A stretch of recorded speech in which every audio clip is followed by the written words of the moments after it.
Hi, this is Professor Karen Lin. Welcome to the Financial Accounting for Undergraduate Students. We are going to start Chapter 3. Chapter 3 focuses on income statement and the related accounts. In particular, we're going to discuss accrual accounting, revenue and expenses recognition, which are the foundations of the accounting system.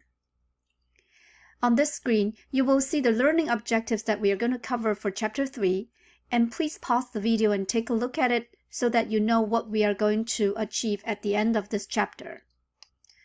So first of all, in this video, I'm going to cover the idea of accrual accounting versus cash basis accounting. And then we are going to talk about the revenue recognition rule and expenses recognition rule. When we talk about accounting, we always start with the firm fundamental transactions before we talk about the accounting system. So what you're seeing right now is a typical operating cycle of a firm. You can see firms start with purchasing goods and services on credit. Now, on credit means the firm didn't pay for these goods or services at the transaction, but will pay in the future. And firms are going to sell the goods and services to the customers and receive the cash from customers. Normally, firms will pay cash to the suppliers after they collect from the customers. Now, there are some subtle details here. Some of the goods and services firms will pay in a short period of time, but some of the goods that firms will pay after they collect from the customers. Now, to simplify this, we show the cycle as purchasing on credit, pay cash, and then sell the goods and services and receive cash. But in reality, I want you to remember most of the time, firms would receive cash from customers and then pay cash to the suppliers. But either way, firms operate in cycles, and accounting system would reflect that. So accountants follow the time period assumption in reporting. What is a time period assumption? A time period assumption is related to the going concern assumption we talked about in the first class. Going concern assumption assumes that firms will operate indefinitely, right? We don't assume firm will go bankruptcy tomorrow. We assume the firm will last forever. However, because of this, when we report our accounting results to the outsiders, we have to have a cutoff, right? You can't report something that's going on indefinitely. So accountants follow the time period assumption, which means accountants will assume that the firm either operates within a month, within a quarter, or within a year. So in terms of reporting, accountants always follow the assumption that this is the period of time that I'm going to report. So that is called time period assumption. Now, because of this periodical assumption, two issues arise: recognition and measurement. Now, the recognition issue relates to the idea, when should we recognize the effect of the transaction to our system? Measurement issue relates to what amount should be recognized. For example, within a firm, 10 transactions happened or incurred. Now, you are asking yourself, out of the 10 transactions, how many of them or which of them have an impact on our, say, net income or assets, liabilities, stockholders' equity? The second question you ask yourself, once you identify those, you ask yourself what amounts are associated with each transaction. So there are different principles to do recognition and measurement. The general accepted accounting principle requires something called accrual accounting. So now I'm going to introduce you with accrual accounting versus cash basis accounting. Although we are going to be focusing on accrual accounting, I'm going to start with cash basis accounting just so you know the difference between the two. Cash basis accounting refers to recognizes revenues and expenses at the time cash is received or paid out.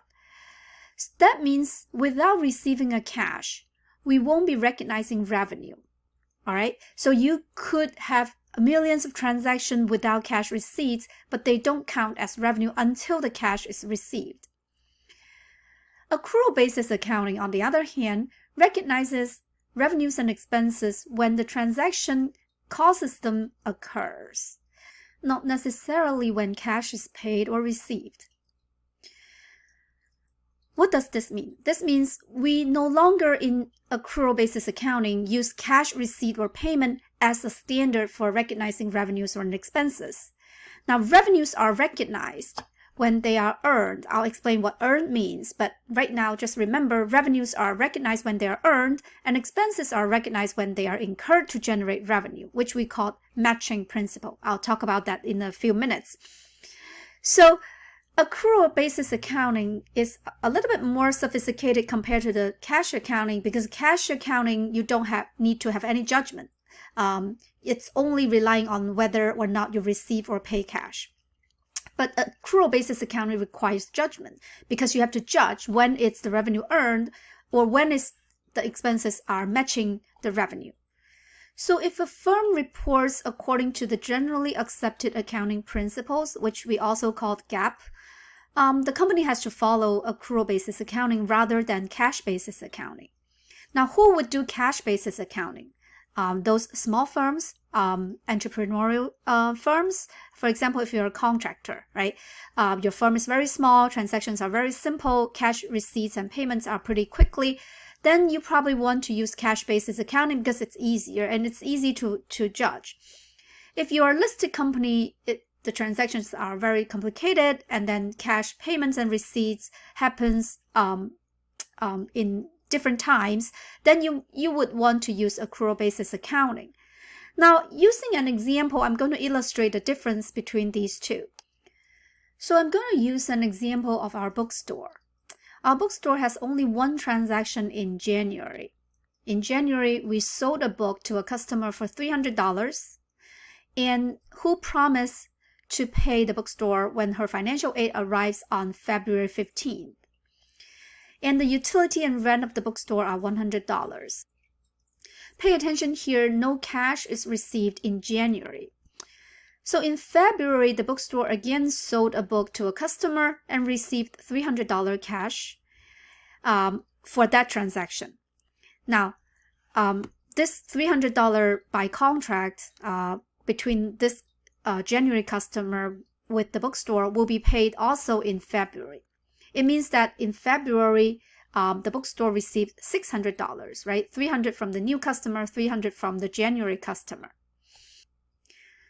Now here is a timeline showing the transaction, and you will see I'm following the periodical assumption that the company uses monthly accounting system, so which means the company recognizes revenue expenses for a month. If we use cash basis accounting, now remember cash basis accounting judges revenues and expenses based on the payment and receipt of the cash. So you can say, you can see January there's no revenue because there's no cash received, so no revenue. Expenses would be $100 because that's the rent and utility that the store paid. Net income would be revenue minus expenses, so net income is negative, or it's a loss of $100. We have a loss.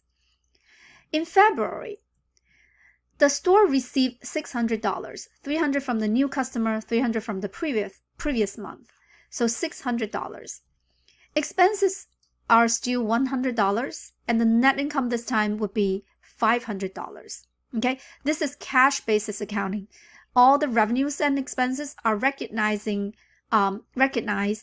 based on the cash payment or receipt. I'll come back to the cash basis accounting. Now let's take a look at accrual basis accounting. Under accrual basis accounting, we do not care when the cash receives or paid. So for January, although the store never received the cash in January, but the store is still going to recognize revenue for the $300 the book has been sold. The reason for this is that selling a book is considered earning the revenue. Now we will come back to this point in a little bit, but let's take my statement for discussion purposes.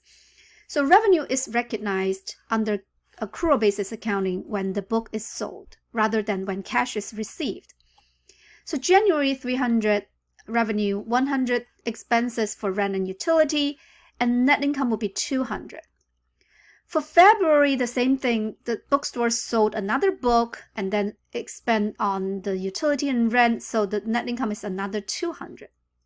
All right, if you pause for a little bit comparing the cash basis accounting, a loss 100 versus 500 gain between January and February, with accrual basis accounting, both months the company has earned net income of 200.